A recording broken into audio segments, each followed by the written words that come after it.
नमस्कार, बहुत बहुत स्वागत है आपका। आप देख रहे हैं न्यूज़ 18 का डिजिटल प्लेटफॉर्म। मैं हूं आपके साथ ऋतु ज्ञानवानी। क्या आप कल्पना कर सकते हैं कि किसी देश के सभी मॉल्स, बड़े बाजार और दुकानें रात के ठीक 8 बजते ही पूरी तरह बंद कर दिए जाएं? क्या आप सोच सकते हैं कि किसी देश का व्यापारिक पहिया शाम होते ही थम जाए? जी हाँ, भारत के पड़ोसी देश बांग्लादेश में इस वक्त कुछ ऐसा ही हो रहा है। बांग्लादेश इस समय इतिहास के सबसे गंभीर ऊर्जा संकट यानी कि एनर्जी क्राइसिस से गुजर रहा है। बिजली और गैस की भारी किल्लत के कारण बांग्लादेश सरकार को पूरे देश में सख्त पाबंदियां लागू करनी पड़ गई हैं। लेकिन सबसे बड़ा सवाल यह है कि इस मुश्किल घड़ी में क्या भारत एक बार फिर बांग्लादेश का तारण हार बनेगा? क्या संकट में घिरा ढाका नई दिल्ली की तरफ उम्मीद भरी नजरों से देख रहा है? आज के इस वीडियो एक्सप्लेनर में हम इसी मुद्दे का पूरा विश्लेषण करेंगे, तो आखिर तक बने रहिएगा।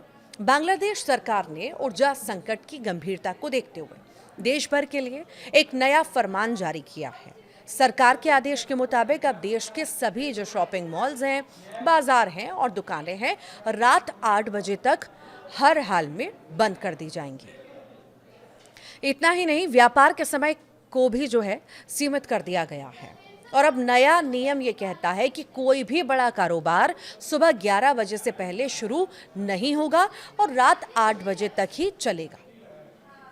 पाबंदियां सिर्फ दुकानों तक सीमित नहीं है। शाम को 7 बजते ही सड़कों पर लगे चमचमाते रोशन जो बिलबोर्ड्स हैं वो, और शादियों या त्योहारों में इस्तेमाल होने वाली सजावटी लाइटों को भी जो है पूरी तरह से बंद करने का आदेश दिया गया है। यहाँ तक कि पारंपरिक मेलों, ट्रेड फेयर्स और सांस्कृतिक कार्यक्रमों को भी रात 8 बजे से पहले ही समेटना होगा। इस फैसले का सीधा असर जो है बांग्लादेश की अर्थव्यवस्था और आम जनजीवन पर पड़ रहा है। ढाका से लेकर चटगांव तक हर शहर शाम होते ही एक अजीब से सन्नाटे में डूबने लगते हैं। अब आप सोच रहे होंगे कि आखिर वो बांग्लादेश जिसने पिछले कुछ सालों में अपनी जीडीपी और टेक्सटाइल इंडस्ट्री के दम पर दुनिया को चौंकाया था, अचानक इस स्थिति में कैसे आ गया? इसकी मुख्य वजह है ईंधन की कमी और बिजली उत्पादन में भारी गिरावट। बांग्लादेश मुख्य रूप से बिजली बनाने के लिए प्राकृतिक गैस यानी नेचुरल गैस और आयातित डीजल या कोयले पर निर्भर है। लेकिन पिछले कुछ समय में वैश्विक स्तर पर ईंधन की कीमतों में आए उतार चढ़ाव और बांग्लादेश के अपने विदेशी मुद्रा भंडार यानी फॉरेन एक्सचेंज रिजर्व्स पर दबाव के कारण वो पर्याप्त मात्रा में गैस और तेल का आयात नहीं कर पा रहा। बिजली और गैस की इस भारी कमी ने देश के पावर प्लांट्स को ठप कर दिया है। बिजली का उत्पादन मांग के मुकाबले बहुत कम हो गया है, जिसके कारण उद्योगों को बिजली नहीं मिल पा रही और आम लोगों को कई कई घंटों के पावर कट यानी लोड शेडिंग का सामना करना पड़ रहा है। स्थिति इतनी बिगड़ चुकी है कि सरकार को मजबूरी में ये नाइट कर्फ्यू जैसा आर्थिक फैसला लेना पड़ गया है ताकि घरेलू इस्तेमाल के लिए बिजली बचाई जा सके। देखिए, जब भी बांग्लादेश पर कोई बड़ी विपत्ति आती है तो उसकी नजरें स्वाभाविक रूप से अपने सबसे भरोसेमंद पड़ोसी यानी भारत की ओर मुड़ जाती है। इस बार भी कुछ ऐसा ही हुआ है। बांग्लादेश के ऊर्जा मंत्री इकबाल हसन महमूद ने इस संकट से उबरने के लिए सीधे भारत सरकार से संपर्क साधा है। बांग्लादेश के ऊर्जा मंत्री इकबाल हसन महमूद ने भारत से अतिरिक्त डीजल यानी एडिशनल डीजल की आपूर्ति करने की मांग की है।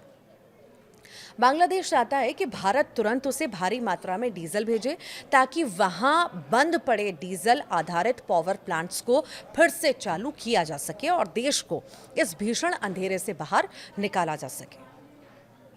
भारत और बांग्लादेश के बीच ऊर्जा सहयोग का इतिहास नया नहीं है। आपको याद होगा कि भारत बांग्लादेश फ्रेंडशिप पाइपलाइन के जरिए भारत पहले से ही असम की नमालीगढ़ रिफाइनरी से बांग्लादेश के दिनाजपुर तक डीजल की सप्लाई करता आ रहा है। और इसके अलावा भारत की कई बिजली कंपनियां जैसे कि अडानी पावर भी झारखंड के गोड्डा प्लांट से बांग्लादेश को सीधे बिजली की सप्लाई करती है। ऐसे में बांग्लादेश को पूरी उम्मीद है कि भारत इस संकट के समय में भी उसकी मदद के लिए अपने हाथ पीछे नहीं करेगा। लेकिन यहाँ एक बात समझने वाली है, भारत के लिए ये मदद सिर्फ एक पड़ोसी का धर्म निभाना भर नहीं है, बल्कि इसके पीछे गहरे रणनीतिक यानी स्ट्रैटेजिक और कूटनीतिक यानी डिप्लोमेटिक कारण भी हैं। दक्षिण एशिया के मौजूदा भू राजनीतिक यानी कि जियोपॉलिटिकल परिदृश्य को देखें तो चीन लगातार बांग्लादेश में अपना प्रभाव बढ़ाने की कोशिश कर रहा है। ऐसे में अगर भारत इस ऊर्जा संकट के समय बांग्लादेश की समय पर मदद नहीं करता तो बांग्लादेश मजबूरन चीन की तरफ देख सकता है। भारत कभी नहीं चाहेगा कि उसके इस बेहद महत्वपूर्ण पड़ोसी देश में चीन का दखल बढ़े। इसके अलावा बांग्लादेश की स्थिरता सीधे तौर पर भारत के पूर्वोत्तर राज्यों यानी कि नॉर्थ ईस्ट स्टेट्स की सुरक्षा और आर्थिक प्रगति से जुड़ी हुई है। यदि बांग्लादेश आर्थिक या सामाजिक रूप से अस्थिर होता है तो उसका सीधा असर भारत की सीमाओं पर पड़ेगा। इसीलिए संकट के इस दौर में बांग्लादेश का साथ देना भारत के अपने राष्ट्रीय हित में भी बेहद जरूरी है।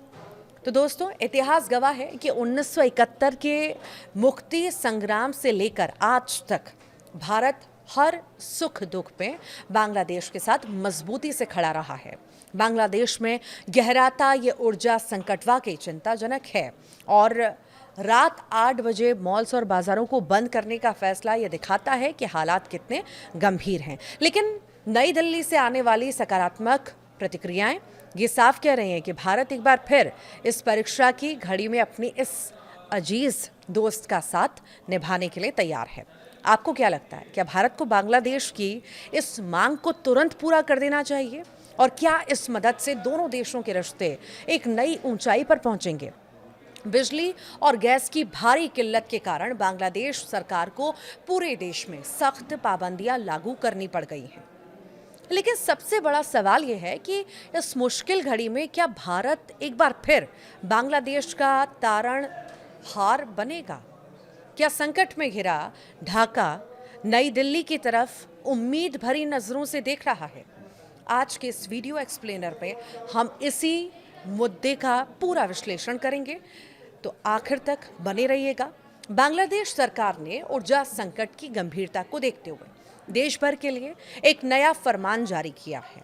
सरकार के आदेश के मुताबिक अब देश के सभी जो शॉपिंग मॉल्स हैं, बाजार हैं और दुकानें हैं, रात 8 बजे तक हर हाल में बंद कर दी जाएंगी। इतना ही नहीं, व्यापार के समय को भी जो है सीमित कर दिया गया है और अब नया नियम ये कहता है कि कोई भी बड़ा कारोबार सुबह 11 बजे से पहले शुरू नहीं होगा और रात 8 बजे तक ही चलेगा। पाबंदियां सिर्फ दुकानों तक सीमित नहीं है। शाम को 7 बजते ही सड़कों पर लगे चमचमाते और रोशन जो बिलबोर्ड्स हैं वो और शादियों या त्योहारों में इस्तेमाल होने वाली सजावटी लाइटों को भी जो है पूरी तरह से बंद करने का आदेश दिया गया है। यहाँ तक कि पारंपरिक मेलों, ट्रेड फेयर्स और सांस्कृतिक कार्यक्रमों को भी रात 8 बजे से पहले ही समेटना होगा। इस फैसले का सीधा असर जो है बांग्लादेश की अर्थव्यवस्था और आम जनजीवन पर पड़ रहा है। ढाका से लेकर चटगांव तक हर शहर शाम होते ही एक अजीब से सन्नाटे में डूबने लगते हैं। अब आप सोच रहे होंगे कि आखिर वो बांग्लादेश जिसने पिछले कुछ सालों में अपनी जीडीपी और टेक्सटाइल इंडस्ट्री के दम पर दुनिया को चौंकाया था, अचानक इस स्थिति में कैसे आ गया? इसकी मुख्य वजह है ईंधन की कमी और बिजली उत्पादन में भारी गिरावट।